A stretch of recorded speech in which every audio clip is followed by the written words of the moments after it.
Continuing with Pirkei Avos, so planning on moving forward in words, but I'm going to go forward in depth.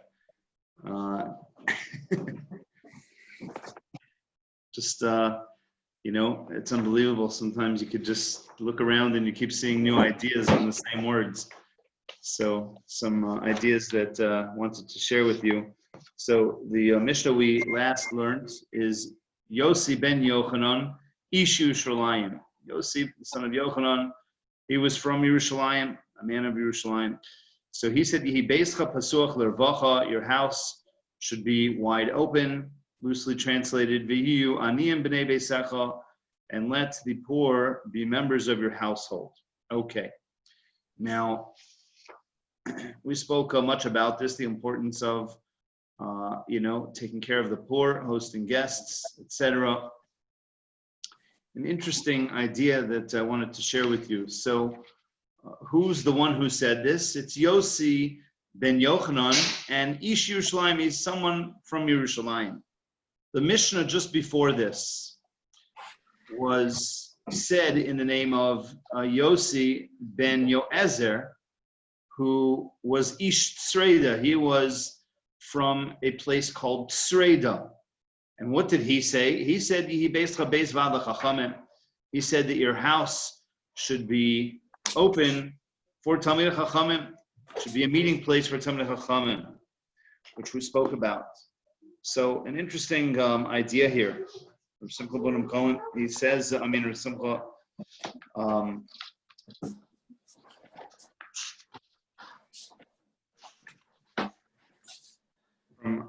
from Irving Bunim. Beautiful explanation. He says that they're each addressing the concept of opening your home for guests, but they're speaking in different terms. So Yossi ben Yoezer from Tzreida, so he spoke about the importance of hosting Talmidei Chachamim. And Yossi ben Yochanan, who was from Yerushalayim, spoke about the poor. So an interesting idea here. Perhaps they're each reflecting on what needs to be emphasized for the type of location that they come from. There's a big city problem, there's a little city problem. So Yossi ben Yoezer was from Tzreida, a smaller town. And there's a different kind of a problem. What is the challenge of hosting guests there? So the challenge isn't any poor person. Somebody's poor, they need, so maybe give them a place to stay, you'll give them some food. But what is more challenging is someone of prominence. If someone of prominence comes, you live in a small town, so you feel very inadequate. On many levels, very important. One level that a person may feel inadequate is they may feel inadequate in their spirituality. You come in close proximity of someone who's great, it makes you feel very small. And some people may shy away from that because they don't like feeling uncomfortable. They don't like feeling inadequate.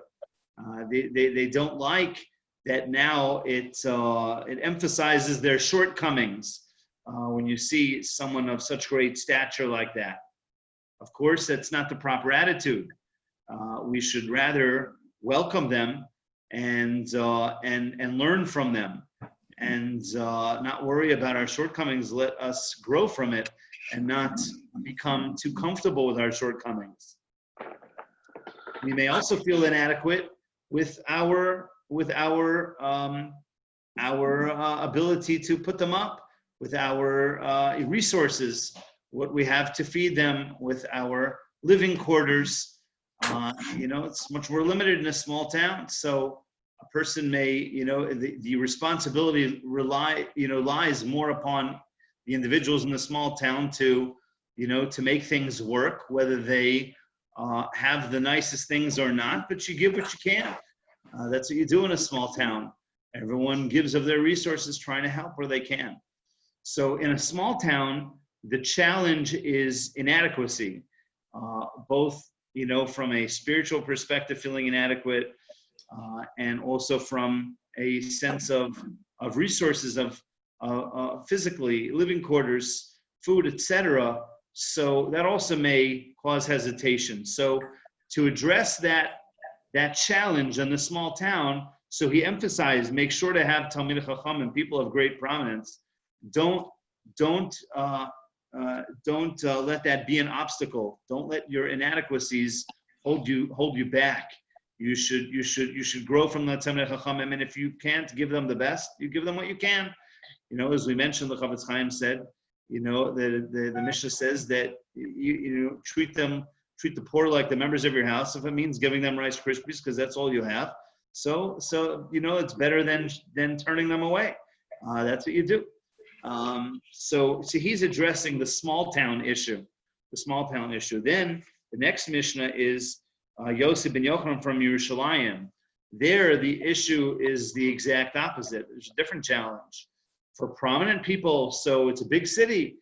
You have wealthy people. You have people of prominence. So they're looking to host. The Talmidei Chachamim, the Gadol Hadar. They're looking for that opportunity, and each one is vying for that opportunity, and they have what to show off. So they don't feel as so inadequate, and they're inviting it. There's a lot of competition for that. What's the challenge in the big city? Taking care of the real poor and the real destitute. Who wants to take care of them? Would rather take care of people of prominence. People living in the big city have a different challenge. So each one is addressing the challenge of their location. Just a couple of other short ideas here.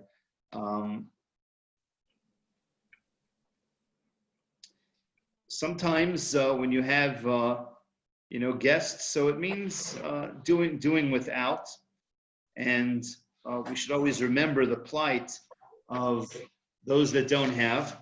There's a Gemara in Baba Basra on Daf Yud Beis Amud Beis that says that before a person eats, so he has two hearts. After he has eaten, so he has one heart. So Reuben Moon explains that perhaps it means that when a person is hungry, he has two hearts. He's able to feel not only his own pain, but he has a second heart. He feels for all others in that situation that are without and are lacking. So before he eats, he feels the pain of others. He has two hearts. But once his belly is full, he only has one heart. It's only about himself. It's not about other people. One final explanation. We mentioned it's unbelievable. It's unbelievable how the Lashon HaKodesh, the Hebrew language, can capture so many ideas with one word. The word can mean different things, and this word may be used to capture all of those ideas. We mentioned that your home should be pasuach l'rvacha, open l'rvacha. So we already offered two explanations. One, l'rvacha, that it's wide open. We spoke about, the idea of making it, the sense of inviting people feeling welcome. It's not just about having the doors on the side of the house on all sides, but there are many other barriers that we can create. You got to get past the gates, you got to get past the doorman, past the secretary, and maybe I'll meet with you. There's all different kinds of levels of blocks that obstacles that people can put up. Not giving out their cell phone numbers, there are all different kinds of things. So we always want to make ourselves accessible. That's l'rvacha. Your home should be wide open. You should be accessible. You should always make people feel welcome and invited without hesitation. We also spoke about l'rvacha means relief. It has a connotation of relief. It should be a place where people know they can turn to you when they need relief. They need some help. They can count on you. We spoke about that loyalty. So that was our second explanation. Now I want to offer you a third explanation. Revach also means profit. Profit. So we should also view our hachnosas archim, our reaching out to those in need, and there are many different levels. This isn't only talking about poor people, by the way. In fact, the Gemara says that tzedakah is greater the Gemara says is greater is gemilas chasadim, gedol gemilas chasadim. Doing acts of kindness is greater than tzedakah because tzedakah is only to the poor, but gemilas chasadim, acts of kindness, is to the rich and the poor. You could do chesed to somebody who has money, but there's a lot more than is needed in life than money. Many people are delusional, thinking that money is going to solve everything. You can be wealthy and still be very poor and lacking in many areas, and have many needs. So in any case, the Mishnah is telling us that. So with that in mind, though, it says you should view it. Your home should be open for profit, like business. We welcome customers when it comes to business, right? So we shouldn't be viewing those in need as burdens, but rather as customers. This is profitable.